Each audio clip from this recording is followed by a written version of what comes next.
엄마, 솔직히 말씀드릴게요. 혼자 이런 큰 집에 사시는 게 낭비 아닌가요? 요양원을 알아보시는 게 어떨까요? 민수야, 지금 뭔 소리를 하는 거니? 솔직히 아이들도 할머니 잔소리가 싫다고 해요. 너무 구식 사고방식이라 교육이 안 좋은 것 같아요. 충격받던 정자에게 민수가 마지막 결정타를 날렸습니다.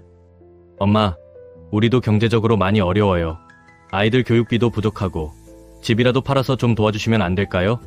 평생 이 가족들을 위해 모든 것을 바쳤는데 그 결과가 이것이라니 현실이 믿어지지 않았어요. 이때 남편 봉구가 입을 열었습니다. 여보, 애들 말도 일리가 있어. 시대가 바뀌었잖아.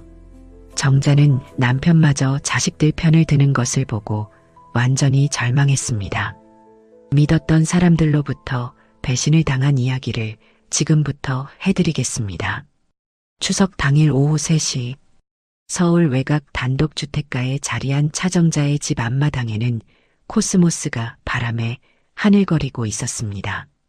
74세 정자는 이른 아침부터 부엌에서 바쁘게 움직였습니다. 40년간 정성스럽게 가꾼 이 집에서 가족들과 함께하는 명절은 그녀에게 가장 소중한 시간이었거든요. 정자는 깨끗한 옷을 단정하게 차려입고 머리는 깔끔하게 뒤로 빗어 넘겼습니다. 주름진 손으로 마지막 음식 상차림을 점검하며 흐뭇한 미소를 지었죠. 전, 나물, 갈비찜까지 며느리와 손주들이 좋아하는 음식들이 상 가득 차려져 있었습니다. 오후 4시경 현관문이 열리는 소리와 함께 첫째 아들 민수 가족이 들어왔습니다. 하지만 예년과는 뭔가 달랐어요. 평소 밝은 인사와는 달리 어딘지 모르게 어색한 기운이 감돌았습니다. 어서 와, 민수야. 혜진아, 오느라 고생했다. 엄마, 안녕하세요.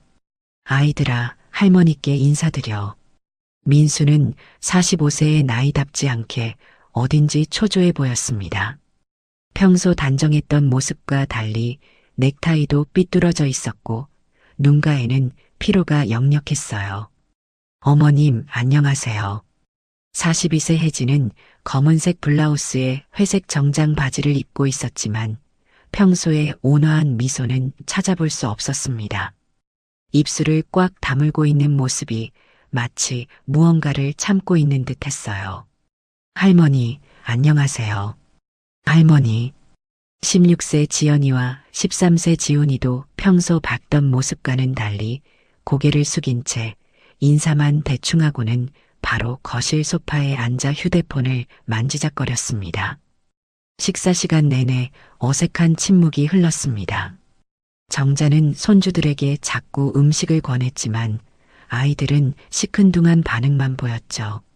혜진은 젓가락질도 제대로 하지 않았고 민수는 계속 시계만 쳐다봤습니다. 식사를 마친 후 거실에 둘러앉아 차를 마시고 있을 때였습니다. 혜진이 갑작스럽게 입을 열었어요. 그 순간 정자의 인생이 송두리째 뒤바뀔 충격적인 선언이 시작되었습니다. 어머님, 솔직히 말씀드릴게요. 이제 명절에 오지 않을 생각이에요. 정자는 귀를 의심했습니다. 20년간 착하다고 여겨왔던 며느리의 입에서 나온 말이라고는 믿어지지 않았어요. 갑자기 무슨 소리야, 혜진아?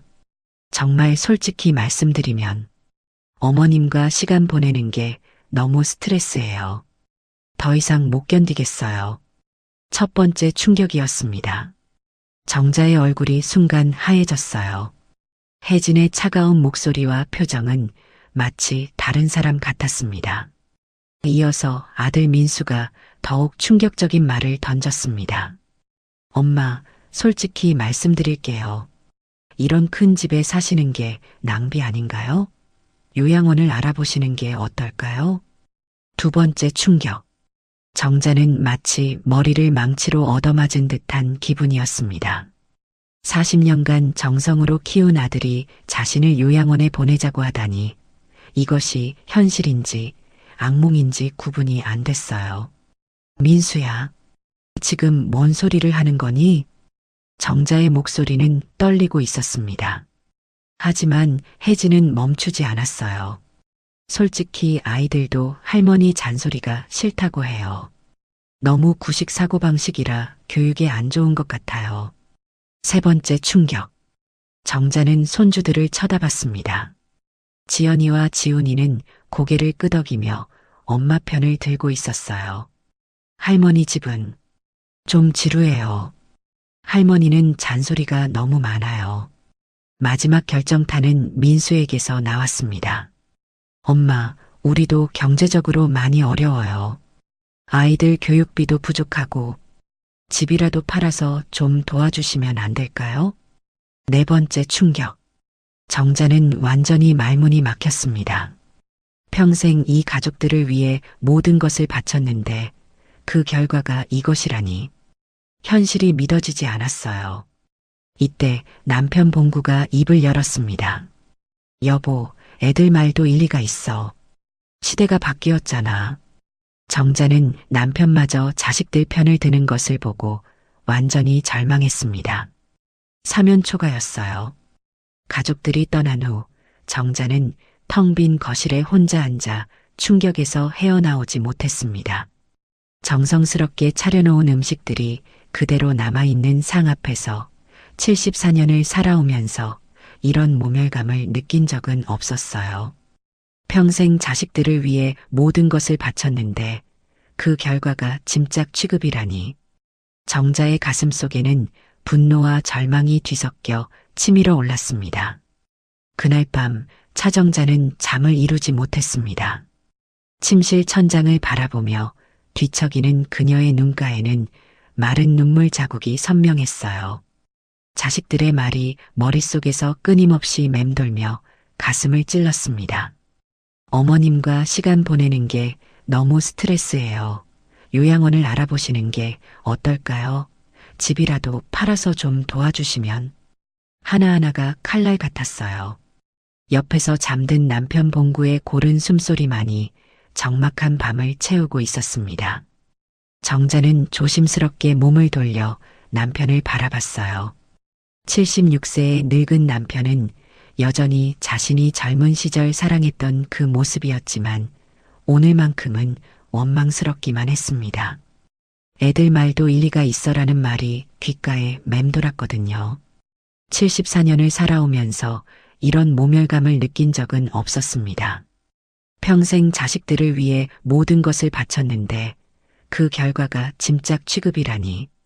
정자는 베개에 얼굴을 파묻고 목 놓아 울고 싶었지만 옆에서 잠든 남편을 깨울까봐 소리 없이 눈물만 흘렸어요. 새벽 3시가 넘어서야 정자는 침대에서 일어났습니다. 부엌으로 향해 따뜻한 차 한 잔을 우리며 자신의 인생을 되돌아보기 시작했어요. 50년 전 24살의 젊은 신부였던 차정자의 모습이 떠올랐습니다. 당시 정자는 꿈이 많은 처녀였어요. 대학에서 국문학을 전공했고 졸업 후에는 교사가 되고 싶었습니다. 하지만 봉구와 결혼하면서 모든 꿈을 접어야 했죠. 시댁의 기대는 오직 하나, 아들을 낳아대를 잇는 것이었거든요. 그때는 정말 모든 게 희망찼었는데 정자는 혼잣말을 중얼거리며 차를 홀짝였습니다. 결혼 초기 몇 년간은 정말 행복했어요. 봉구는 성실한 공무원이었고 둘만의 신혼생활은 달콤했죠. 하지만 아이가 생기면서 모든 것이 달라졌습니다. 첫째 민수를 임신했을 때 정자는 얼마나 기뻤는지 몰라요. 하지만 임신 중에도 집안일을 도맡아야 했고 출산 후에는 육아와 살림을 혼자 감당해야 했습니다. 남편 봉구는 바쁜 직장 생활을 핑계로 육아에는 거의 참여하지 않았어요. 아이들이 어릴 때는 정말 힘들었습니다.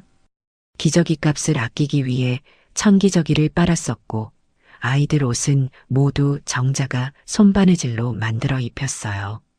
자신은 몇 년 동안 새 옷 한 벌 사지 않으면서도 아이들에게는 좋은 것만 해주려고 애썼습니다. 특히 민수가 초등학교에 들어갈 때의 일이 선명하게 떠올랐어요. 학용품을 사주기 위해 정자는 몰래 친정에서 돈을 빌렸습니다. 당시 봉구의 월급으로는 생활비도 빠듯했거든요. 그때 우리 엄마가 뭐라고 하셨더라. 딸아, 네가 너무 고생한다고. 정자의 눈가에 다시 눈물이 맺혔습니다. 돌아가신 친정 어머니의 걱정스러운 표정이 생생했어요. 하지만 당시 정자는 이 모든 고생이 당연하다고 생각했습니다. 아내이자 엄마로서의 의무라고 여겼죠. 가장 힘들었던 시기는 민수가 대학 다닐 때였습니다. 등록금과 생활비가 부족해 정자는 새벽 4시부터 일어나 김밥을 만들어 팔기 시작했어요. 대학교 앞 작은 포장마차에서 추운 겨울에도 떨어지는 매출을 걱정하며 하루 종일 서 있었습니다. 손이 얼어터져 감각이 없을 때도 많았어요. 하지만 아들의 학비를 위해서라면 견딜 수 있었습니다. 그렇게 4년간 고생한 덕분에 민수는 좋은 회사에 취직할 수 있었죠. 그때 민수가 뭐라고 했더라. 엄마 고생 많으셨어요. 제가 꼭 성공해서 효도할게요라고. 정자는 쓴웃음을 지었습니다. 그때의 민수는 정말 착했어요. 대학 졸업하고 첫 월급을 받았을 때는 정자에게 꽃다발까지 사왔었죠. 엄마, 이제 제가 모실게요라며 환하게 웃던 모습이 어제실 같은데. 민수가 결혼할 때도 마찬가지였습니다. 엄마, 전세금이 좀 부족해서요라고 하자 정자는 자신의 적금을 모두 깨서 보태줬어요.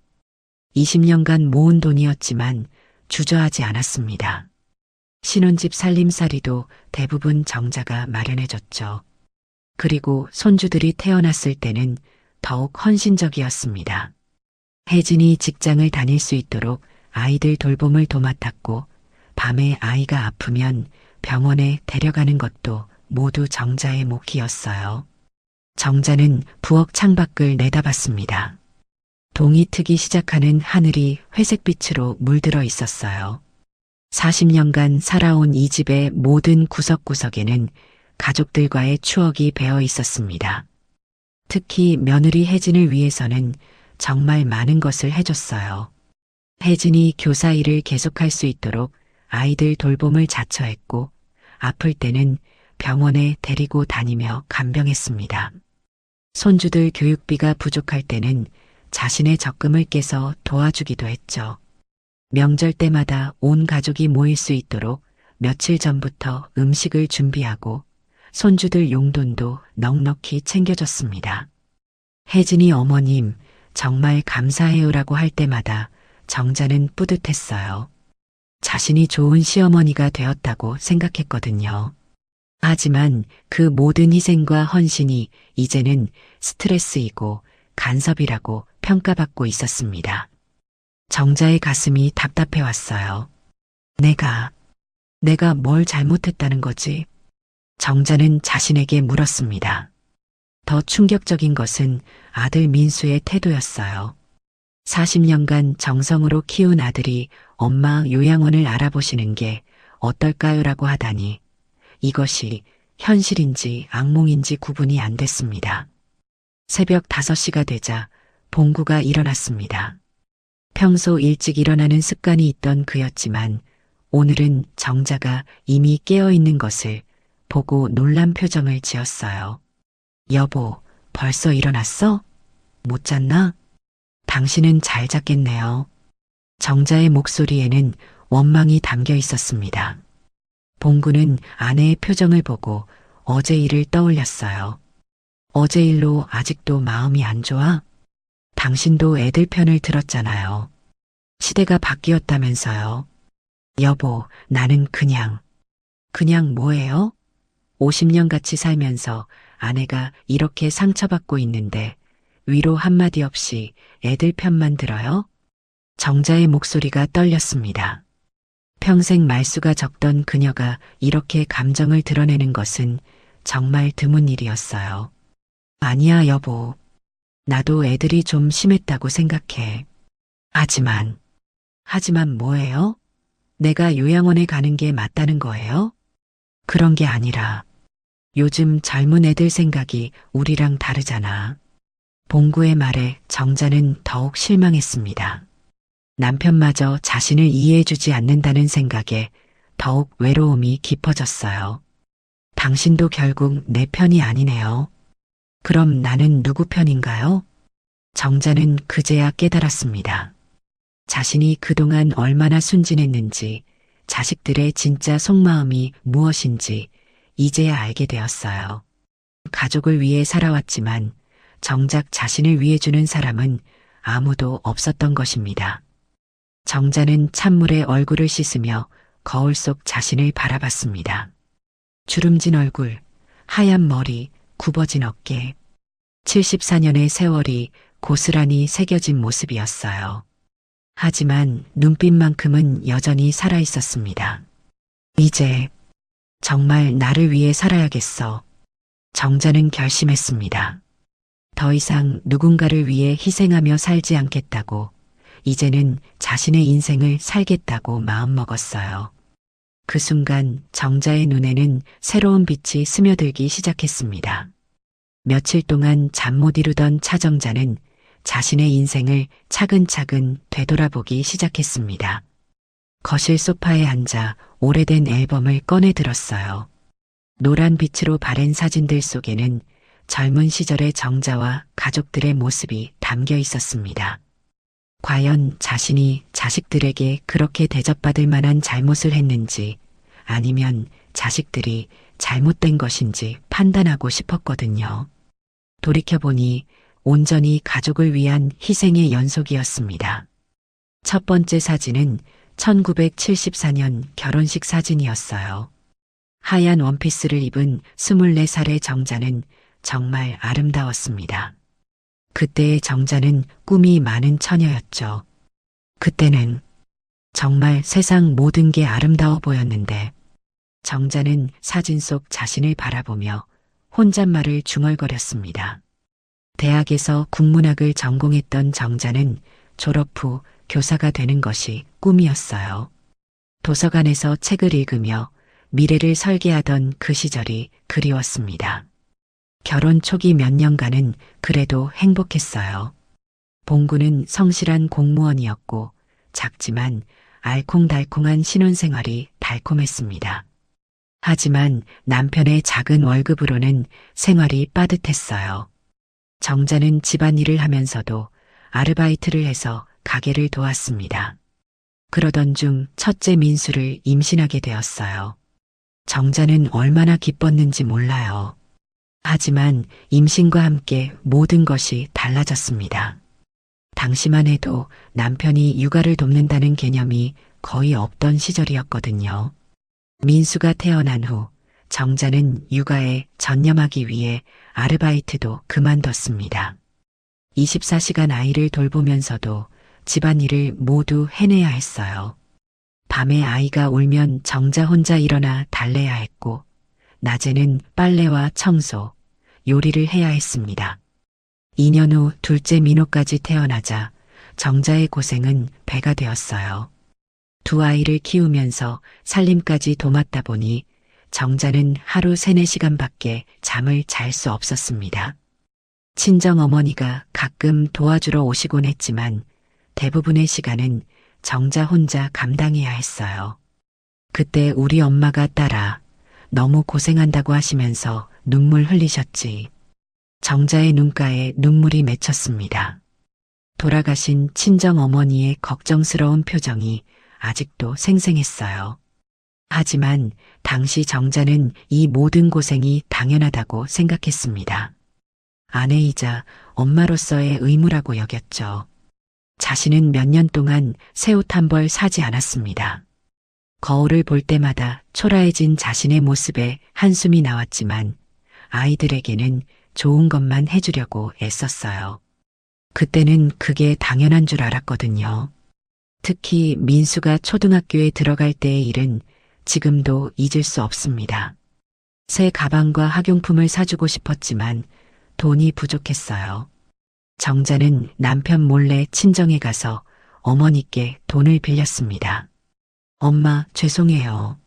민수 학용품 살 돈이 좀 부족해서 그때 친정어머니는 묻지도 따지지도 않고 돈을 주셨어요. 정자는 그 돈으로 민수에게 새 가방과 색연필, 공책을 사주었습니다. 민수가 엄마 고마워요. 라며 환하게 웃던 모습이 아직도 눈에 선했어요. 하지만 가장 힘들었던 시기는 민수가 대학 다닐 때였습니다.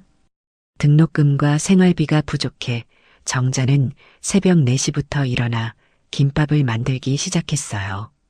작은 리어카에 김밥과 음료수를 담고 대학교 앞으로 나가 장사를 했습니다. 하루 매출이 적으면 집에 가는 길이 막막했어요. 그때는 정말 죽을 것 같았지. 하지만 민수를 위해서라면 때로는 비가 와서 장사를 못하는 날도 있었어요. 그럴 때면 정자는 밤새 다른 일거리를 찾아다녔습니다. 봉투 작업, 부업 거리까지 닥치는 대로 했죠. 4년간의 그런 고생 덕분에 민수는 무사히 대학을 졸업하고 좋은 회사에 취직할 수 있었습니다. 민수가 첫 월급을 받았을 때의 일도 생생했어요. 그때 민수는 정자에게 꽃다발을 사왔었습니다. 그때 민수의 눈에는 진심 어린 감사가 담겨 있었어요. 정자는 그 순간이 인생에서 가장 행복한 때였다고 생각했습니다. 모든 고생이 보상받는 기분이었거든요. 민수가 결혼할 때도 마찬가지였습니다. 어느 날 민수가 조심스럽게 말을 꺼냈어요. 엄마, 전세금이 좀 부족해서요.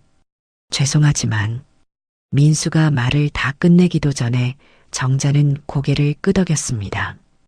20년간 조금씩 모은 적금이 있었거든요. 자신을 위해 모은 돈이었지만 아들을 위해서라면 기꺼이 내어줄 수 있었어요. 걱정 마라. 엄마가 도와줄게. 정자는 다음 날 바로 은행에 가서 적금을 해지했습니다. 20년간 한 푼, 두 푼 모은 소중한 돈이었지만 주저하지 않았어요.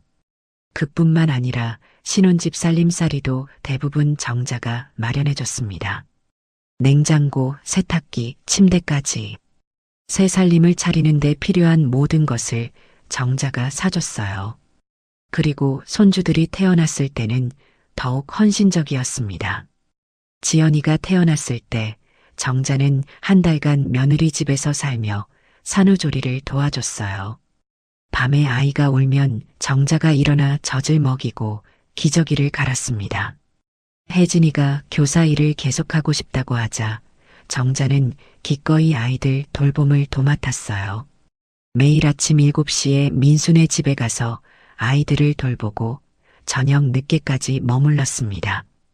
아이들이 아프면 밤새 병원에 데려가는 것도 모두 정자의 몫이었어요. 혜진이가 일할 수 있게 도와주는 게 당연하다고 생각했지. 손주들 교육비가 부족할 때도 정자는 망설이지 않았습니다. 지연이 피아노 학원비, 지훈이 태권도 도장비. 혜진이 어머님 죄송하지만이라고 말을 꺼내면 정자는 언제나 걱정 말아라고 답했어요. 명절 때마다 정자는 며칠 전부터 준비에 여념이 없었습니다. 온 가족이 좋아하는 음식을 하나하나 정성스럽게 만들었어요. 전을 부치느라 기름에 데이기도 하고 나물을 무치느라 손이 아프기도 했지만 기뻤습니다. 가족들이 맛있게 먹는 모습을 보는 것만으로도 충분했거든요. 손주들 용돈도 넉넉히 챙겨줬습니다. 자신은 몇 년째 같은 옷을 입으면서도 아이들에게는 용돈을 많이 주려고 했어요. 지연이와 지훈이가 할머니 감사해요.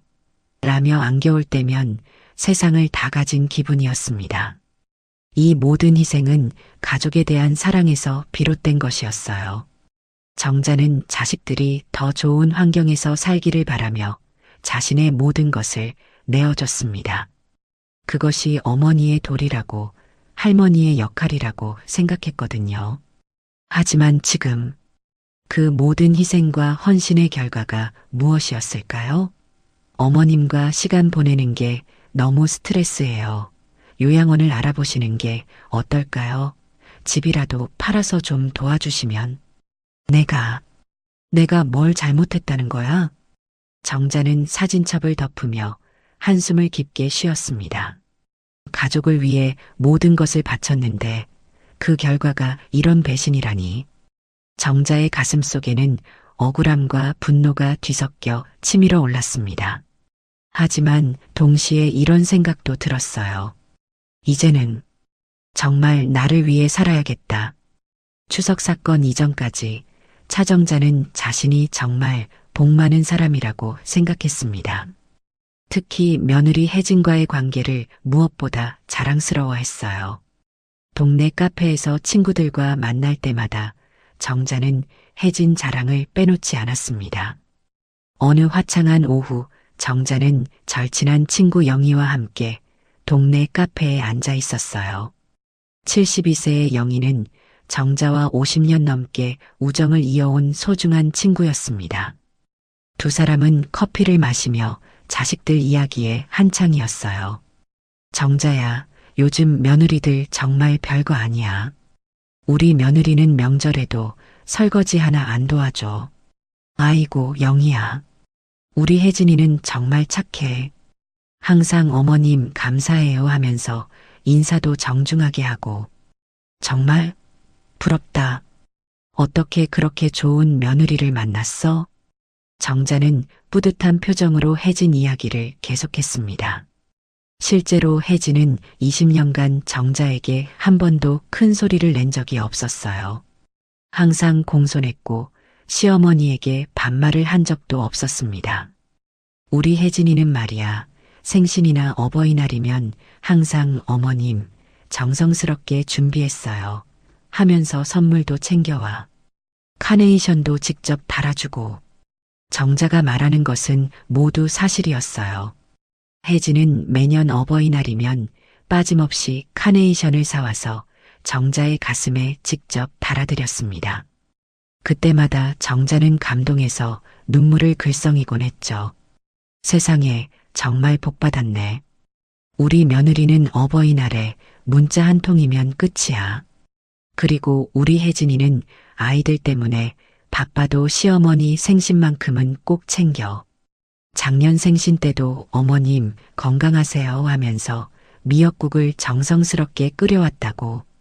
정자의 기억 속 혜진은 정말 완벽한 며느리였어요. 항상 웃는 얼굴로 인사했고 정자가 하는 말에 고개를 끄덕이며 들어줬습니다. 네, 어머님 말씀이 맞아요. 어머님 덕분이에요 같은 말을 자주 했죠. 아들 민수에 대한 정자의 자랑도 끝이 없었습니다. 45세가 된 지금까지도 정자에게는 여전히 어린 아들이었어요. 우리 민수는 바빠도 어머니 안부는 꼭 챙겨. 일주일에 한 번은 전화해서 엄마 건강하시죠? 필요한 거 없으세요? 이렇게 물어봐. 그래, 효자네, 효자야. 그리고 큰일 있을 때는 꼭 달려와. 작년에 내가 감기 심하게 앓았을 때도 엄마 제가 도와드릴게요 하면서 병원까지 데려다 줬어. 정자는 그때 일을 떠올리며 흐뭇해했습니다. 실제로 민수는 정자가 아플 때마다 시간을 내서 병원에 데려다 줬어요. 회사 일이 바빠도 어머니 일만큼은 우선시했죠. 무엇보다 정자가 가장 자랑스러워하는 것은 손주들과의 관계였습니다. 16세 지연이와 13세 지훈이는 정자에게 세상에서 가장 소중한 존재들이었어요. 지난 여름 휴가 때의 일이 떠올랐습니다. 손주들이 할머니 집에 놀러 왔을 때였어요. 할머니, 또 맛있는 거 해주셨어요? 할머니 음식이 제일 맛있어요. 할머니, 오늘도 옛날 이야기 해주세요. 흥부와 놀부 이야기요. 아이들이 그렇게 말할 때마다 정자는 세상을 다 가진 기분이었어요. 특히 손주들이 할머니가 해주는 음식을 맛있게 먹어주는 모습을 볼 때면 더욱 기뻤습니다. 지연이, 지훈이가 할머니 집 오는 걸 그렇게 좋아해.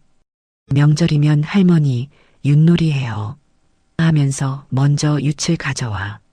실제로 명절 때마다 아이들은 할머니 집에서 윷놀이를 하며 즐거워했어요. 정자는 손주들이 즐거워하는 모습을 보며 할머니로서의 행복을 만끽했습니다.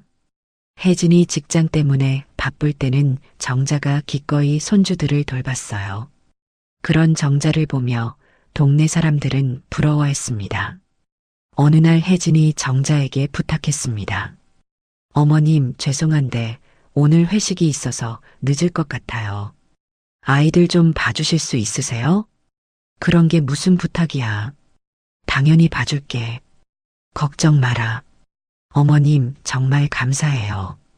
어머님 없으면 제가 일을 어떻게 해요. 그런 대화를 나눌 때마다 정자는 자신이 정말 필요한 존재라는 느낌을 받았어요.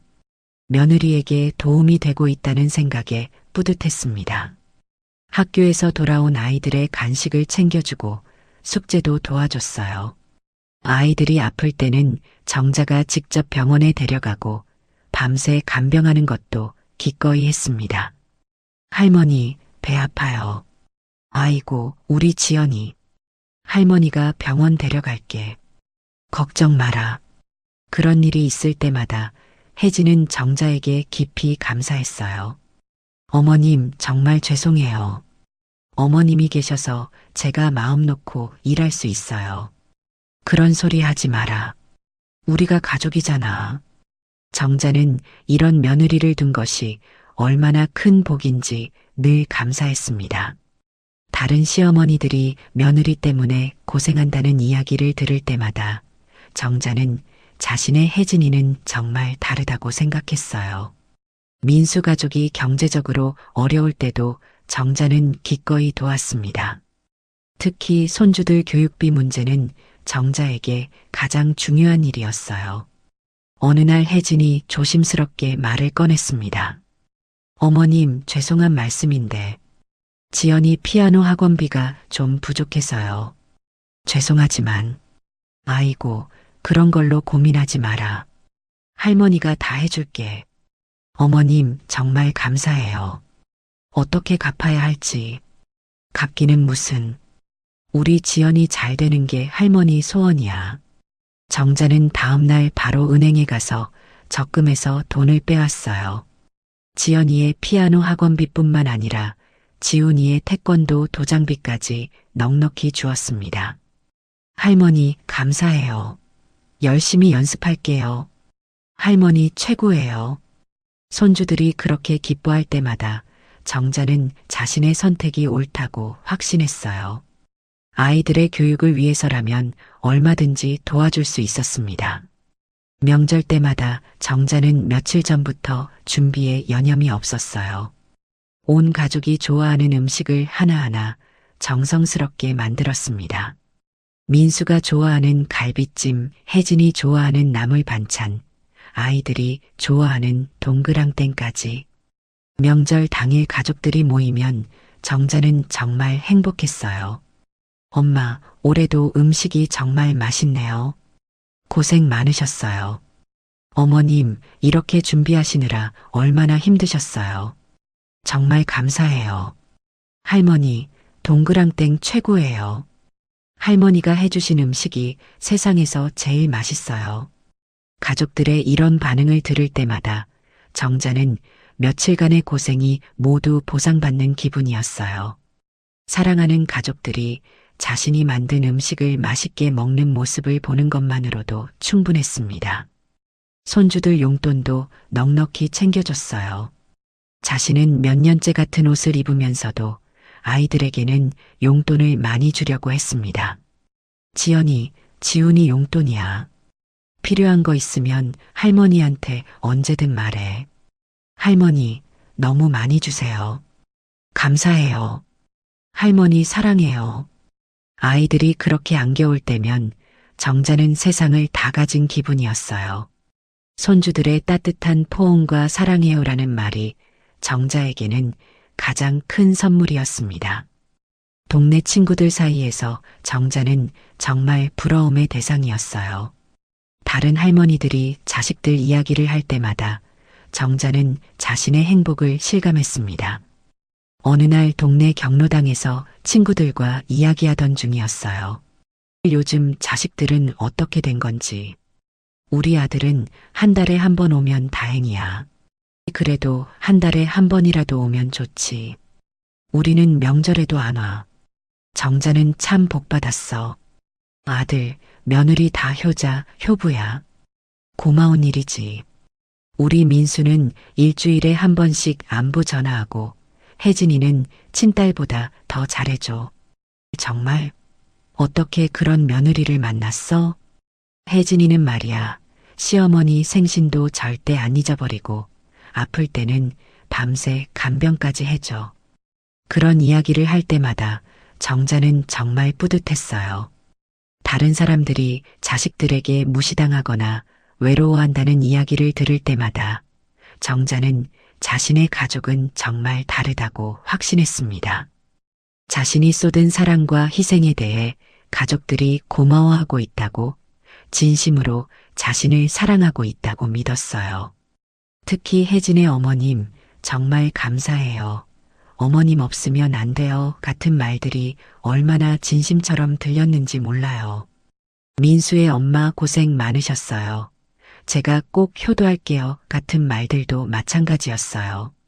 정자는 그 모든 말들이 진심이라고, 가족들이 정말로 자신을 사랑하고 존경한다고 믿었습니다. 손주들의 할머니 사랑해요. 할머니가 최고예요. 같은 표현들도 정자에게는 세상에서 가장 달콤한 말들이었어요. 아이들이 할머니를 진심으로 좋아한다고, 할머니 집에 오는 것을 정말로 즐거워한다고 생각했습니다. 우리 가족은 정말 화목해. 이런 가족을 가진 게 내 인생 최고의 복이야. 하지만 이 모든 것이 착각이었음을 정자는 이번 추석에야 깨달았습니다. 가족들의 표면적인 친절과 예의는 단지 형식일 뿐이었고, 진짜 속마음은 완전히 달랐던 것이죠. 20년간 믿어왔던 행복한 가족관계가 한순간에 무너지는 느낌이었어요. 어머님과 시간 보내는 게 너무 스트레스예요. 요양원을 알아보시는 게 어떨까요? 집이라도 팔아서 좀 도와주시면. 그 모든 감사 인사와 사랑 표현들이 모두 거짓이었다는 현실 앞에서 정자는 자신이 얼마나 순진했는지를 깨달을 수밖에 없었습니다. 추석 사건 이후 며칠이 지났지만 차정자는 여전히 충격에서 헤어나오지 못했습니다. 그런 정자에게 믿을 수 없는 사실들이 하나씩 드러나기 시작했어요. 마치 쌓아둔 거짓말의 탑이 무너지듯 그동안 숨겨져 있던 진실들이 속속 밝혀졌습니다. 첫 번째 충격은 일주일 후 우연한 만남에서 시작되었어요. 정자가 마트에서 장을 보고 나오는 길에 평소 안면이 있던 동네 부동산 중개업소 김 사장과 마주쳤습니다. 58세의 김 사장은 이 동네에서 20년 넘게 부동산 일을 해온 베테랑이었어요. 정자 씨, 안녕하세요. 아, 김 사장님, 안녕하세요. 김 사장은 잠시 주저하는 듯 했습니다. 뭔가 말하고 싶은 게 있는 것 같았지만 선뜻 입을 열지 못했어요. 정자는 그런 김 사장의 표정이 이상하다는 걸 느꼈습니다. 무슨 일 있으세요? 표정이 좀 이상한데. 그게, 정자 씨, 혹시 집 파실 생각 있으세요? 집을 팔다니요? 갑자기 왜 그런 말씀을? 김 사장은 더욱 조심스러운 표정을 지었어요. 주변을 둘러보더니 정자를 조용한 곳으로 이끌었습니다. 정자 씨, 실은 몇 달 전부터 따님의 아드님이 우리 사무소에 자주 오셨어요. 민수가요? 무슨 일로? 정자 씨 댁 시세를 자꾸 물어보시더라고요. 처음엔 그냥 궁금해서 그러나 보다 했는데 너무 자주 오셔서. 정자는 귀를 의심했습니다. 아들이 자신 몰래 집값을 알아봤다는 것이 믿어지지 않았어요. 민수가 정말로 그랬다고요? 네. 몇 번이나 오셔서 우리 어머니 집이 지금 얼마 정도 될까요? 요즘 이 동네 시세가 어떻게 되나요? 이런 걸 물어보시더라고요.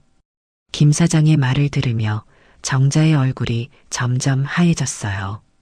더욱 충격적인 말이 이어졌습니다. 그리고 매매 절차나 필요한 서류도 물어보시고 정자 씨 모르시게 집을 내놓으실 계획인 줄 알았어요. 그럴 리가. 정자는 말문이 막혔습니다. 40년간 정성으로 키운 아들이 자신 몰래 집을 팔 계획을 세우고 있었다는 사실이 믿어지지 않았어요. 정자 씨께서 모르고 계시는 것 같아서 혹시 가족 간에 오해가 있으면 안 되니까 말씀드리는 거예요. 정자는 더욱 충격을 받았습니다. 그런데 김 사장의 말이 더 있었어요. 그리고 정자 씨, 따님의 아드님이 요즘 투자 얘기를 많이 하시더라고요. 동료가 코인으로 대박 났다면서 자기도 해보고 싶다고. 민수가 투자를?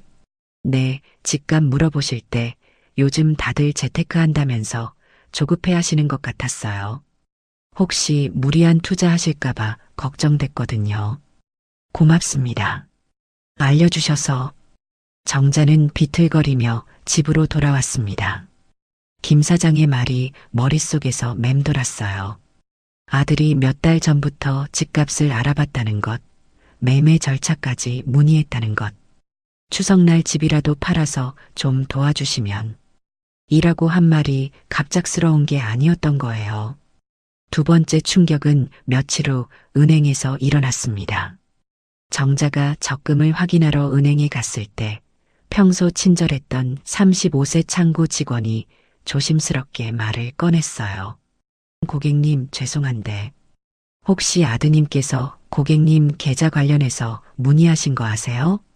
네. 무슨 말씀이세요? 아드님이 몇 번 오셔서 어머님 계좌 잔고랑 적금 만기일을 물어보셨거든요. 정자는 또다시 충격을 받았습니다. 은행 직원의 말이 계속 이어졌어요. 그리고 통장 사본도 요청하셨어요. 어머님 동의 없이는 안 된다고 말씀드렸는데 계속 부탁하시더라고요. 민수가 정말로? 네. 어머님께서 허락하신 건 줄 알았는데 혹시 모르고 계시는 것 같아서. 정자는 온몸에 소름이 돋았어요. 아들이 자신의 재산을 미리 파악하고 있었다는 사실이 섬뜩했습니다. 자신이 얼마나 가지고 있는지, 언제 만기가 되는지까지 알려고 했다니. 감사합니다. 알려주셔서. 은행을 나오면서 정자는 다리에 힘이 빠지는 것을 느꼈어요. 자식이 부모 재산을 몰래 알아본다는 것. 이런 일이 자신에게 일어날 줄은 꿈에도 몰랐습니다. 세 번째 충격은 절친한 친구 영희로부터 들은 이야기였어요. 며칠 후 영희가 심각한 표정으로 정자를 찾아왔습니다. 정자야, 너한테 말해야 할 게 있어. 무슨 일이야? 표정이 왜 그래? 우리 며느리가 혜진이랑 같은 학교에서 근무한다는 거 알지? 응, 알고 있어. 며느리가 그러는데 혜진이가 평소에 시어머니 이야기를 자주 한다는 거야. 영희의 표정이 점점 어두워졌어요. 정자는 불안한 마음이 들기 시작했습니다. 혜진이가 나 이야기를? 응. 그런데 좋은 이야기가 아니야. 혜진이가 동료들한테 우리 시어머니는 간섭이 너무 심해요라고 자주 말한다는 거야. 정자는 믿을 수 없다는 표정을 지었어요. 항상 어머님 감사해요라고 말하던 혜진이 뒤에서는 그런 말을 했다니. 그리고 너무 구식 사고방식이라 아이들 교육에 별로예요라고도 했대. 그럴 리가. 혜진이가? 우리 며느리 말로는 혜진이가 스트레스를 많이 받는다고 하더라. 시어머니 때문에. 영희의 말을 들으며 정자의 가슴이 무너져 내렸어요. 그동안 자신이 며느리를 얼마나 배려했는데 뒤에서는 그런 험담을 하고 있었다니. 정자야, 미안해. 말하기 힘들었는데 네가 알아야 할 것 같아서. 고마워. 알려줘서. 하지만 가장 충격적인 것은 손주들의 진짜 속마음을 알게 된 일이었어요. 며칠 후 정자가 마트에서 장을 보다가 지연이의 친구 어머니와 마주쳤습니다. 아, 정자 할머니. 안녕하세요. 안녕하세요. 지연이랑 친한 수진이 어머니죠? 네, 맞아요. 그런데 혹시 실례가 안 된다면 수진이 어머니는 뭔가 말하기 힘들어하는 표정이었어요. 우리 수진이가 그러는데 지연이가 할머니 집 가는 걸 별로 안 좋아한다고. 네, 그게 무슨. 지연이가 친구들한테 할머니 집에 가는 게 얼마나 지루한지, 할머니 음식이 얼마나 맛없는지 불평한다고 하더라고요. 정자는 머리를 망치로 얻어맞은 것 같았어요. 그렇게 예뻐해주고 맛있는 음식을 해줬는데 손주가 뒤에서는 그런 말을 하고 있었다니. 그리고 이런 말하기 정말 죄송한데 무슨 말씀이세요? 지연이가 할머니가 돌아가시면 유산을 얼마나 받을 수 있을지 친구들과 이야기했다고 하네요. 정자는 그 자리에서 주저앉을 뻔했어요. 16살 손녀가 할머니 유산 이야기를 친구들과 했다니. 이런 충격이 또 있을까 싶었습니다. 정말 지연이가 그런 말을? 네. 우리 수진이가 깜짝 놀라서 집에 와서 말하더라고요. 할머니께서 알아야 할 것 같아서. 정자는 간신히 고개를 끄덕이며 인사했어요. 집으로 돌아가는 길이 막막했습니다. 그렇게 사랑했던 손주가 자신을 그렇게 생각하고 있었다니. 며칠 후에는 더욱 충격적인 사실을 알게 되었어요. 정자의 또 다른 친구가 알려준 이야기였습니다. 정자야, 네 며느리는 처가에서 어떻게 지내는지 아니? 글쎄, 잘 지내겠지. 우리 동네 사는 혜진이 친정어머니 아는 사람이 그러는데 거기서는 정말 호화롭게 지낸다더라. 친구의 말이 계속 이어졌어요. 명절마다 오빠, 언니 왔네 하면서 정말 반갑게 맞는다고 해. 그리고 혜진이 어머니가 손주들한테 최신 게임기, 비싼 옷 이런 거 계속 사준다더라. 그래, 아이들이 외할머니 집에 가는 걸 정말 좋아한다고 해. 그런데 친구가 잠시 말을 멈췄어요. 아이들이 너네 집에서 받는 선물은 촌스럽다고 말한다더라. 뒤에서 정자는 또다시 충격을 받았어요. 자신이 정성스럽게 준비한 선물들을 손주들이 그렇게 생각하고 있었다니. 외할머니와 친할머니를 그렇게 비교하고 있었다니. 마지막 충격은 일주일 후에 찾아왔어요.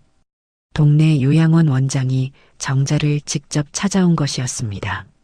정자님, 안녕하세요. 시간 있으실 때 한번 뵙고 싶었어요. 원장님, 무슨 일이세요? 실은 아드님이 저희 요양원에 오셔서 상담을 받으셨거든요. 민수가 요양원에? 네. 어머님 입원 비용이랑 절차에 대해서 자세히 문의하셨어요. 정자는 식은땀이 흘렀어요.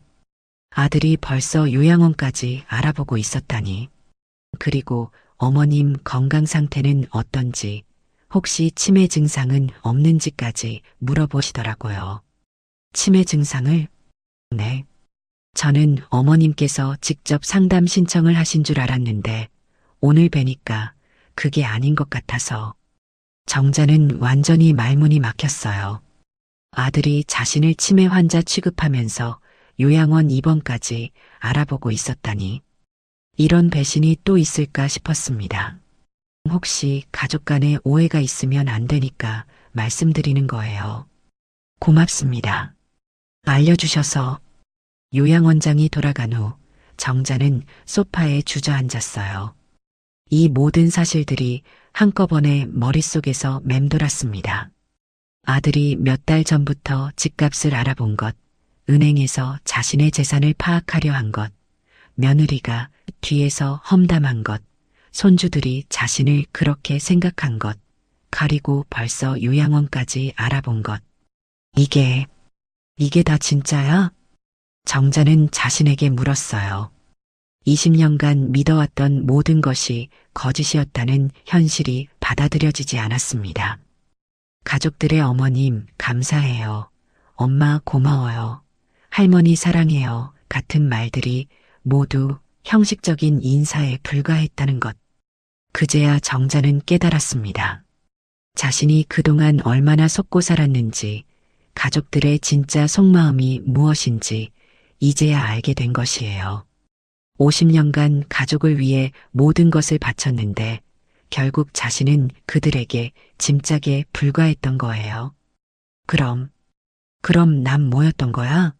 50년 동안 정자의 눈에서 뜨거운 눈물이 흘러내렸습니다. 하지만 이번에는 슬픔의 눈물이 아니었어요. 분노와 배신감, 그리고 각성의 눈물이었습니다. 이제 더 이상 속지 않겠다는, 자신을 위해 살겠다는 결심의 눈물이었어요. 정자는 최근 민수의 변화도 떠올렸어요. 몇 달 전부터 엄마 요즘 재테크 안 하면 뒤처진다면서요? 다들 투자로 돈 번다는데 저만 가만히 있어도 될까요? 이런 말을 자주 했었거든요. 그때도 이상하다고 생각했는데 벌써 그런 계획을 세우고 있었구나. 그제야 정자는 깨달았습니다. 자신이 그동안 얼마나 속고 살았는지, 모든 진실을 알게 된 차정자는 더 이상 참을 수 없었습니다. 그날 밤 정자는 침실에서 남편 봉구와 마주 앉았어요. 76세의 봉구는 아내의 단단해진 표정을 보고 심상치 않음을 느꼈습니다. 여보, 이제 결정했어. 뭘 결정했다는 거야? 헌신한 결과가 이런 배신이라면 이제는 나를 위해 살겠어. 정자의 목소리에는 지금까지 들어본 적 없는 단호함이 담겨 있었어요. 봉구는 아내의 달라진 모습에 당황했습니다. 여보, 그래도 가족인데. 가족? 나를 짐짝 취급하고 재산이나 노리고 뒤에서 험담하는 게 가족이야? 정자는 알게 된 모든 사실들을 봉구에게 차근차근 말해줬어요. 집값 알아본 것, 통장 잔고 확인한 것, 며느리의 험담, 손주들의 배신까지. 봉구는 말문이 막혔습니다. 그런 일이 있었다고? 당신도 알고 있었을 거 아냐. 가족들이 나를 어떻게 생각하는지. 정자는 이제 더 이상 망설이지 않았어요. 다음 날 아침, 정자는 민수에게 전화를 걸었습니다. 시계를 보니 오전 8시, 민수가 출근 준비를 하고 있을 시간이었어요. 전화벨이 몇 번 울린 후 민수가 받았습니다. 엄마, 이른 시간에 무슨 일이세요? 민수야, 앞으로는 연락하지 마라. 네, 갑자기 무슨 말씀이세요? 나도 더 이상 네 엄마 노릇 안 한다. 정자의 목소리는 얼음처럼 차가웠어요. 민수는 당황했지만 그저 어머니가 추석일로 아직 화가 나 있다고 생각했습니다. 엄마, 그때 일로 아직도 마음이 안 좋으세요? 제가 사과할게요. 사과? 이제 와서 무슨 사과야? 정자는 자신이 알고 있는 모든 것을 차근차근 말하기 시작했어요. 네가 몇 달 전부터 김 사장한테 가서 우리 집값 알아본 거 다 알고 있어. 그게, 엄마, 그건 은행에 가서 내 통장 잔고랑 적금 만기일 알아본 것도 알고 있고 통장 사본까지 달라고 한 것도 다 알아. 민수는 완전히 말문이 막혔어요. 어머니가 어떻게 그 모든 걸 알게 됐는지 믿을 수 없었습니다. 엄마, 그게 그런 뜻이 아니라. 그런 뜻이 아니라고? 그럼 뭔 뜻이야? 요양원까지 미리 알아본 것도 그런 뜻이 아니야? 요양원을 엄마가 어떻게 해? 원장이 직접 나한테 와서 말해줬어. 내 건강 상태 물어보고 치매 증상 있는지까지 물어봤다면서? 정자의 목소리가 점점 높아졌어요. 분노가 한꺼번에 터져 나오는 것 같았습니다. 40년간 정성으로 키운 아들이 엄마를 치매 환자 취급하면서 요양원에 넣을 계획을 세우고 있었다니. 엄마, 정말 그런 게 아니에요. 혹시나 해서. 좋아. 그럼 네 아내 이야기도 들어볼래? 정자는 혜진의 험담까지 모두 털어놨어요. 혜진이가 학교에서 동료들한테 나를 어떻게 말했는지도 다 알고 있어. 간섭 많은 시어머니, 구식 사고방식이라고 했지? 엄마, 그건 아이들 교육에 나쁜 영향이라면서 스트레스 받는다고도 했다며? 민수는 아무 말도 할 수 없었어요. 어머니가 말하는 모든 것이 사실이었으니까요. 그리고 우리 지훈이 이야기도 해볼까?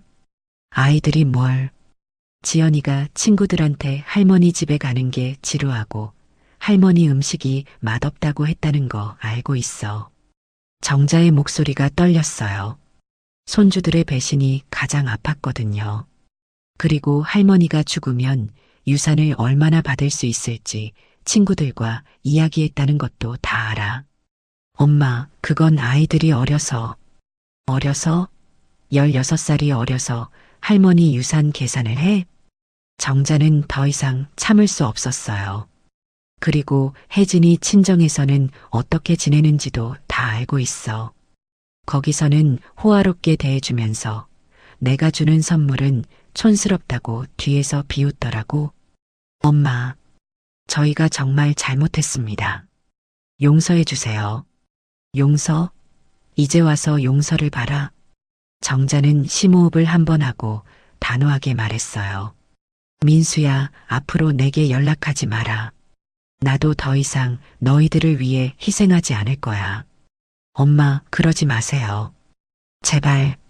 명절에도 음식 준비 안 할 거고 아이들 용돈도 안 줄 거야. 아프거나 어려운 일 있어도 나한테 도움 요청하지 마라. 엄마, 이제 나는 나를 위해서 살 거야. 50년 동안 너희들을 위해 살았으니 이제는 내 차례야. 정자는 전화를 끊었어요.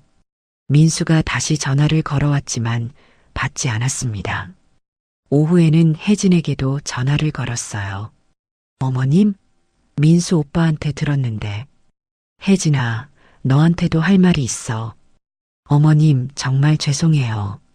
제가 잘못했어요. 학교에서 동료들한테 나를 어떻게 말했는지 다 알고 있어. 혜진의 숨소리가 거칠어졌어요. 간섭 많은 시어머니, 구식 사고방식, 스트레스 받는다고 했지? 어머님, 그건 20년 동안 널 친딸처럼 대했는데 뒤에서는 그런 험담을 하고 있었구나. 어머님, 정말 죄송합니다. 제가 순간적으로 몇 년간 계속했으면서 정자는 더 이상 듣고 싶지 않았어요. 혜진아, 이제 우리는 남남이야. 더 이상 시어머니, 며느리 사이가 아니라고 생각해. 어머님, 제발 앞으로 연락하지 마라. 나도 너희들 일에 관여하지 않을 거야. 정자는 혜진과의 통화도 끊었어요. 그리고 손주들에게도 마지막 말을 전했습니다. 저녁에 지연이가 전화를 걸어왔어요. 할머니, 아빠한테 들었어요. 제가 잘못했어요. 지연아, 네가 친구들한테 할머니 얘기 어떻게 했는지 다 알고 있어. 할머니, 저 그런 적 없어요. 할머니 집 지루하다고 하고 할머니 음식 맛없다고 했지? 할머니 선물 촌스럽다고 비웃기도 했고. 지연은 울음소리를 냈어요. 할머니, 죄송해요. 그리고 할머니가 죽으면 유산 얼마나 받을지 친구들과 계산했다는 것도 알아. 할머니, 그건 지연아, 할머니가 너를 얼마나 사랑했는지 알지? 그런데 너는 할머니를 그렇게 생각하고 있었구나. 정자는 더 이상 말하고 싶지 않았어요. 이제 할머니한테 연락하지 마라. 지훈이한테도 전해주고. 할머니. 정자는 전화를 끊고 휴대폰을 꺼버렸어요. 그날부터 정자는 완전히 달라졌습니다. 민수 가족은 처음에는 어머니가 일시적으로 화가 난 것이라고 생각했어요. 며칠 지나면 다시 연락해 올 것이라고 안일하게 생각했습니다. 하지만 정자는 진짜로 연락을 끊었어요. 민수가 아무리 전화해도 받지 않았고 혜진이 문자를 보내도 답장하지 않았습니다. 일주일이 지나자 민수는 직접 찾아왔어요. 초인종이 울렸지만 정자는 나가지 않았습니다. 엄마 계시죠? 문 좀 열어주세요. 정자는 소파에 앉아 TV를 보고 있었어요. 아들의 목소리가 들렸지만 무시했습니다. 엄마, 제가 잘못했어요. 사과할게요. 문 좀 열어주세요. 1시간 넘게 문 앞에서 기다렸지만 정자는 끝까지 문을 열어주지 않았어요. 결국 민수는 포기하고 돌아갔습니다. 정자는 자신만의 새로운 생활을 시작했어요. 그동안 가족들 눈치를 보며 하지 못했던 일들을 하기 시작했습니다. 첫 번째로 동네 노인대학에 등록했어요. 노인대학 접수처에서 직원이 물었습니다. 어떤 수업을 들으실 건가요? 서예하고 노래 배우고 싶어요. 좋으시네요. 서예는 월수금, 노래교실은 화목 수업이에요. 네, 둘 다 신청할게요. 정자는 이제 일주일에 4번씩 노인대학에 나갔어요. 서예 수업에서는 붓글씨를 배웠고 노래교실에서는 옛날 가요를 불렀습니다. 서예 선생님이 정자의 글씨를 보고 칭찬했어요. 정자님, 글씨체가 참 좋으시네요. 기초가 탄탄하세요. 감사해요. 젊을 때 조금 배웠었거든요. 그럼 좀 더 고급 과정도 도전해 보세요. 정자는 정말 오랜만에 칭찬을 들었어요. 가족들에게는 인정받지 못했지만 여기서는 자신의 능력을 인정받는 기분이었습니다. 노래교실에서도 마찬가지였어요. 정자님 목소리 참 좋으시네요. 이난영의 목포의 눈물 정말 잘 부르세요. 고맙습니다. 옛날에 그 노래 참 좋아했거든요. 친구들과의 관계도 더욱 돈독해졌어요. 그동안 민수 때문에 바빠서 혜진이 도와줘야 해서 하며 소홀했던 친구들과 정기적으로 만나기 시작했습니다. 절친 영희와 함께 근교로 당일치기 여행도 다녔어요. 정자야, 네가 이렇게 편해 보이는 거 처음 봐. 그래, 나도 이렇게 자유로운 느낌 처음이야. 역시 자식들 눈치 안 보니까 좋지? 응, 정말 마음이 가벼워졌어. 경제적으로도 여유가 생겼어요. 그동안 자식들과 손주들에게 쓰던 돈을 자신을 위해 쓸 수 있게 되었거든요. 백화점에서 평소 갖고 싶었던 옷을 샀어요. 어머님, 이 색깔이 정말 잘 어울리시네요. 그래요? 오랜만에 새 옷 사는 거라. 정말 예쁘세요. 자주 오세요. 정자는 거울 속 자신을 보며 미소 지었어요. 새 옷을 입고 화장까지 한 모습이 꽤 괜찮아 보였습니다. 맛있는 음식도 자주 먹었어요. 그동안 아껴가며 살았던 생활과는 달리 정자는 자신을 위한 소소한 사치를 부리기 시작했어요. 건강을 위해 좋은 운동기구도 샀고 정기적으로 병원 검진도 받으며 자신의 건강을 챙겼습니다. 가장 큰 변화는 정신적인 안정이었어요. 더 이상 자식들의 비위를 맞추려고 스트레스 받을 필요가 없었습니다. 저녁마다 차를 마시며 책을 읽는 시간이 행복했어요. 이렇게 조용한 시간이 이렇게 좋을 줄 몰랐네. 더 이상 민수가 언제 올까? 혜진이가 뭐라고 할까? 아이들이 할머니를 어떻게 생각할까? 걱정할 필요가 없었어요. 자신의 행동 하나하나를 가족들이 어떻게 받아들일지 고민하지 않아도 되니 마음이 편해졌습니다. 정자는 자신이 얼마나 강한 사람인지 새삼 깨달았어요. 평생 누군가에게 의존하며 살았다고 생각했는데 혼자서도 충분히 행복하게 살 수 있다는 것을 알게 되었습니다. 오히려 가족들이 자신에게 의존하고 있었다는 것을 깨달았어요. 정자가 연락을 끊자 민수 가족은 당황했습니다. 명절 음식도 없고 아이들 돌봄도 없고 경제적 도움도 없어지자 그제야 할머니의 소중함을 느끼기 시작했거든요. 동네 사람들도 정자의 변화를 놀라워했어요. 정자 씨, 요즘 훨씬 밝아 보이시네요. 그래요? 기분이 좋아서 그런가 봐요. 뭔가 젊어지신 것 같아요. 자식들과 연을 끊었다는 이야기를 들은 사람들도 처음에는 걱정했지만 지금의 정자를 보고는 오히려 부러워했어요. 정자야, 네가 참 멋있어. 자식들한테 휘둘리지 않고 당당하게 사는 모습이 보기 좋아. 고마워. 이제야 내 인생을 사는 것 같아. 정자는 이제 확신했습니다. 자신의 선택이 옳았다는 것을, 더 이상 배은망덕한 자식들을 위해 희생할 필요가 없다는 것을 말이에요. 자신의 남은 인생은 오직 자신만을 위해 살겠다고 다짐했습니다. 이제야 진짜 내 인생이 시작된 것 같아. 74세의 나이에 시작한 새로운 인생이었지만 정자는 후회하지 않았어요. 오히려 이제야 진정한 자유와 행복을 맛보고 있었습니다. 자식들과 연을 끊은 지 6개월이 지났습니다. 차정자는 그동안 경험해보지 못한 자유로운 삶을 살고 있었어요.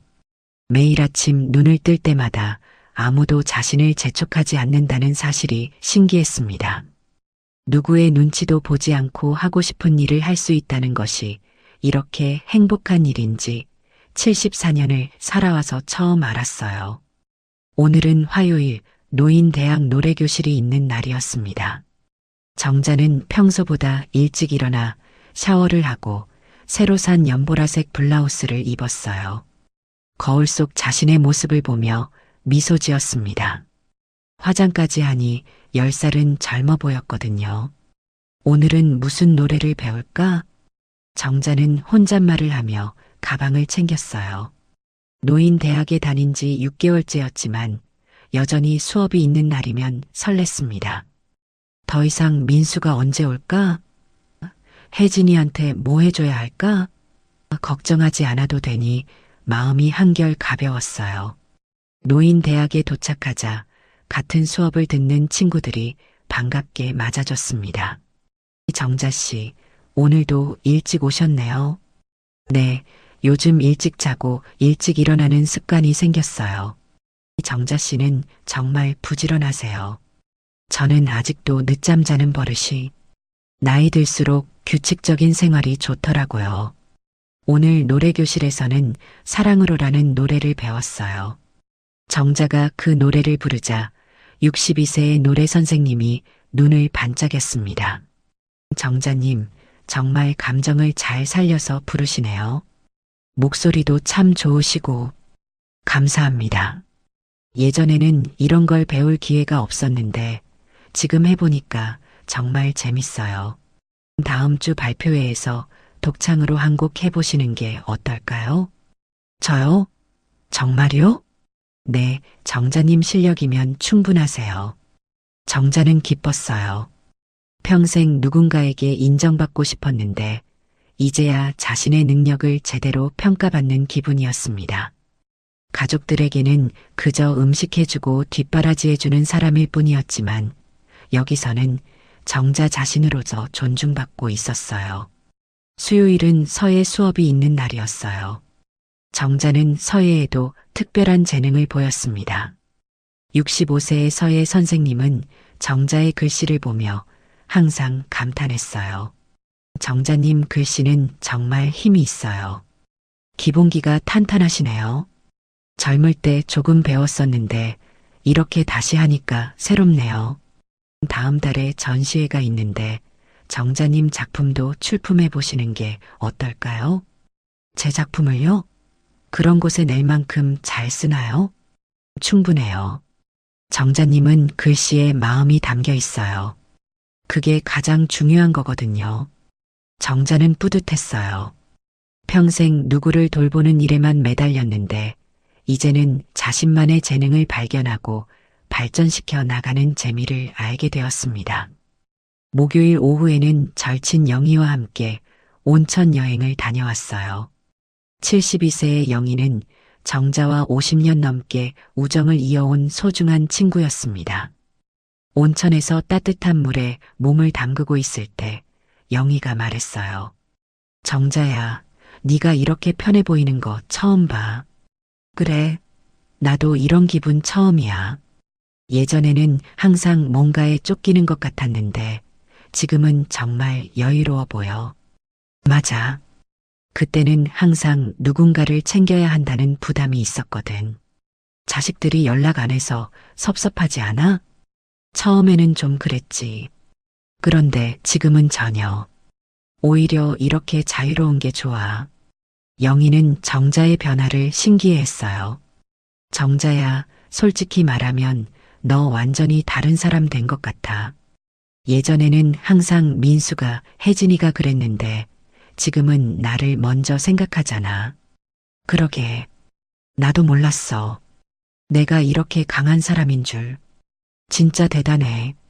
나는 아직도 우리 아들 눈치 보고 사는데. 영희야, 너도 이제는 너를 위해 살아. 우리 나이에 뭘 더 참고 살아? 두 친구는 온천에서 나와 맛있는 저녁을 먹으며 오랜만에 속 시원하게 웃었어요. 정자는 이런 시간이 얼마나 소중한지 새삼 깨달았습니다. 경제적으로도 정자는 여유를 느끼고 있었어요. 그동안 자식들과 손주들에게 쓰던 돈을 자신을 위해 쓸 수 있게 되었거든요. 월급처럼 나가던 용돈, 교육비, 각종 지원금이 모두 사라지니 통장 잔고가 눈에 띄게 늘어났습니다. 어느 금요일 오후 정자는 백화점에 쇼핑을 가게 되었어요. 예전에는 아끼고 또 아껴서 자신에게는 돈을 쓰지 않았는데 이제는 달랐습니다. 백화점 의류 매장에서 정자가 원피스를 고르고 있을 때 젊은 점원이 친절하게 도와줬어요. 어머님, 이 색깔이 정말 잘 어울리세요. 피부가 환해 보여요. 그래요? 이런 밝은 색 입어도 될까요? 물론이죠. 어머님께서 입으시니까 더 고급스러워 보여요. 정자는 그 원피스와 어울리는 카디건, 구두까지 샀어요. 예전 같으면 이런 돈으로 손주들 뭔가 사줘야 하는데 하며 망설였을 텐데 이제는 그런 생각이 전혀 들지 않았습니다. 이제야 진짜 내 돈을 내가 써보네. 새 옷을 입고 거울을 보니 정말 10살은 젊어 보였어요. 화장도 예전보다 진하게 하고 머리도 파마를 해서 한결 세련되어 보였습니다. 맛있는 음식도 자주 먹었어요. 예전에는 가족들 입맛에 맞춰 음식을 해야 했지만 이제는 자신이 먹고 싶은 것만 해 먹으면 됐습니다. 어느 날 혼자 일식집에 가서 스시를 먹었어요. 혼자 와서 죄송해요. 아니에요, 어머님. 혼자 오시는 분들 많아요. 천천히 드세요. 정자는 조용히 음식을 즐겼어요. 아무도 재촉하지 않고 아무도 간섭하지 않는 시간이 얼마나 평화로운지 느꼈습니다. 건강도 더 챙기게 되었어요. 예전에는 가족들 돌보느라 자신의 건강은 뒷전이었는데 이제는 정기 검진도 받고 좋은 영양제도 챙겨 먹었습니다. 의사 선생님도 정자의 변화를 놀라워했어요. 어머님, 지난번보다 훨씬 건강해 보이시네요. 뭔가 좋은 일 있으셨나요? 스트레스가 많이 줄어들어서 그런 것 같아요. 그렇군요. 스트레스가 건강에 미치는 영향이 정말 크거든요. 이대로 계속 유지하세요. 가장 큰 변화는 정신적인 안정이었어요. 더 이상 자식들의 비위를 맞추려고 전전긍긍할 필요가 없었습니다. 명절이 다가와도 음식 뭘 해야 하나, 혜진이가 뭐라고 할까 걱정할 필요가 없었어요. 저녁마다 차를 마시며 책을 읽는 시간이 정자에게는 가장 행복한 순간이었어요. 조용한 거실에서 혼자만의 시간을 보내며 마음의 평안을 느꼈습니다. 이런 조용한 시간이 이렇게 소중한 줄 몰랐네. 더 이상 지연이가 공부는 잘하나? 지훈이는 친구들과 잘 지내나? 민수 직장 생활은 괜찮나? 걱정할 필요가 없었어요. 그런 걱정들이 사라지니 마음이 한결 가벼워졌습니다. 자신의 행동 하나하나를 가족들이 어떻게 받아들일지 고민하지 않아도 되니까 정말 자유로웠어요.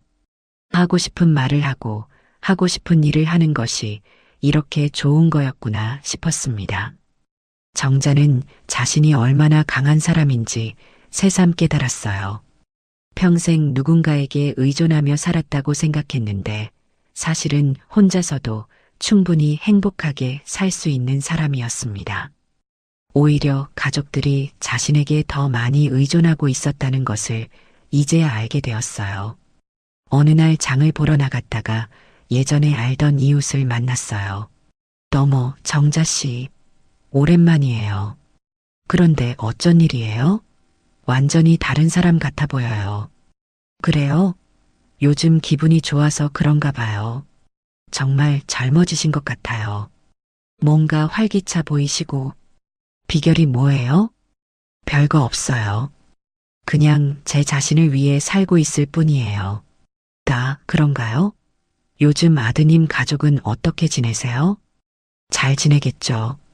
저는 이제 제 일에만 신경 써요.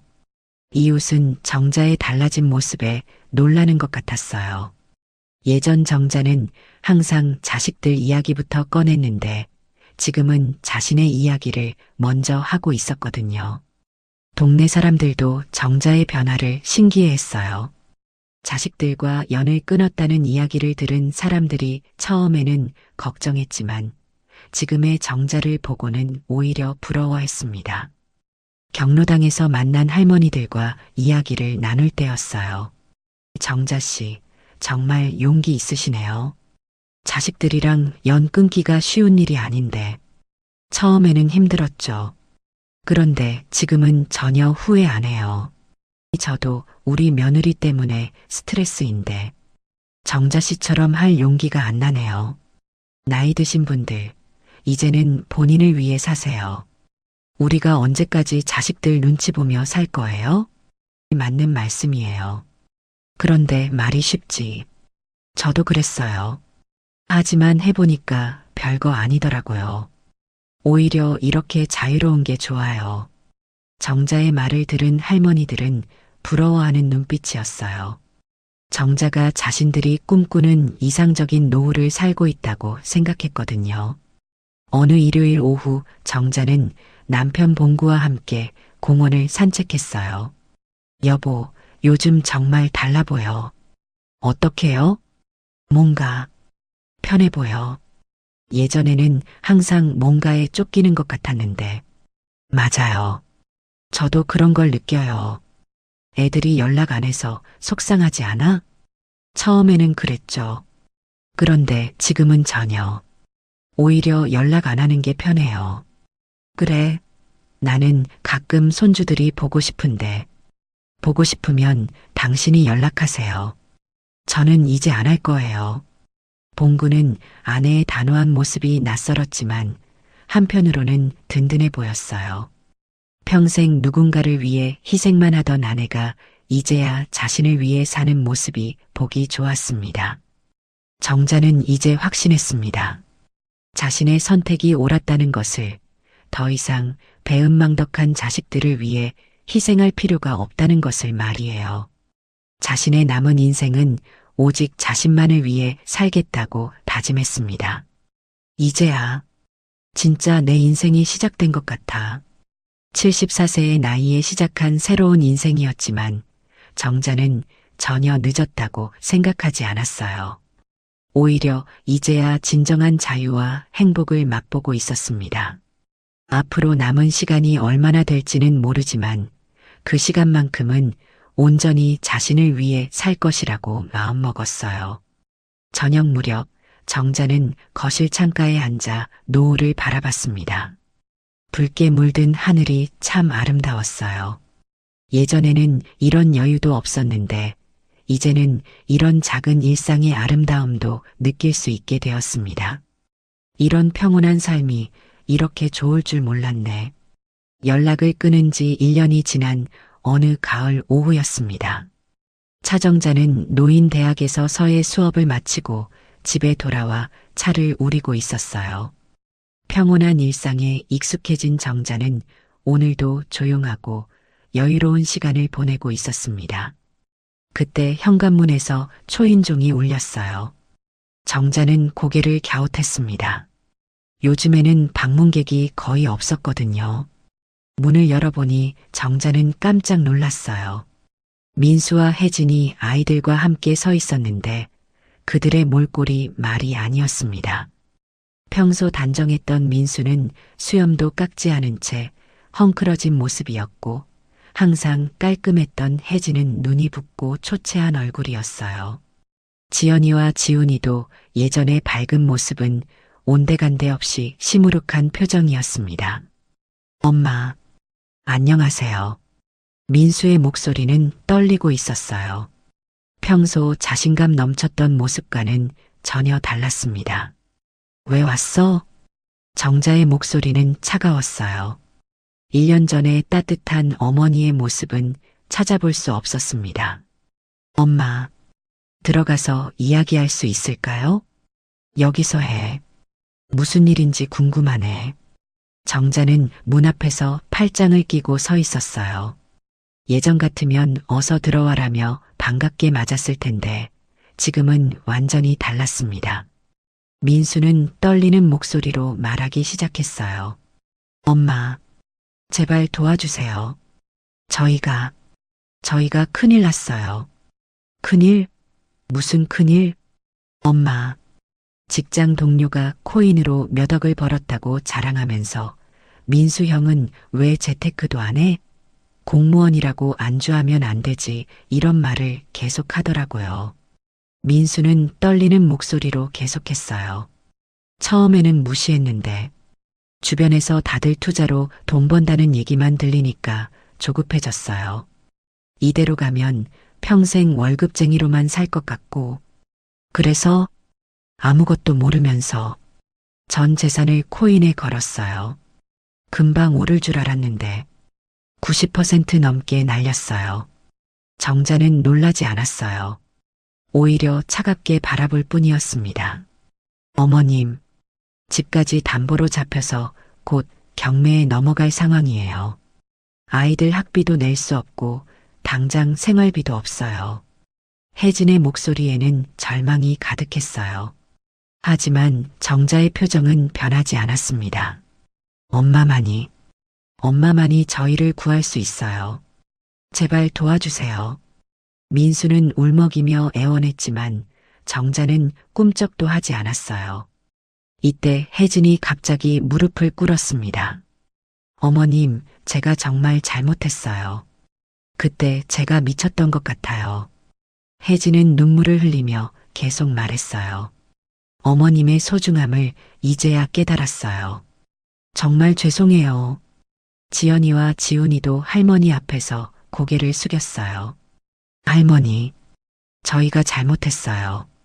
할머니를 다시 만날 수 있어서 기뻐요. 할머니, 도와주세요.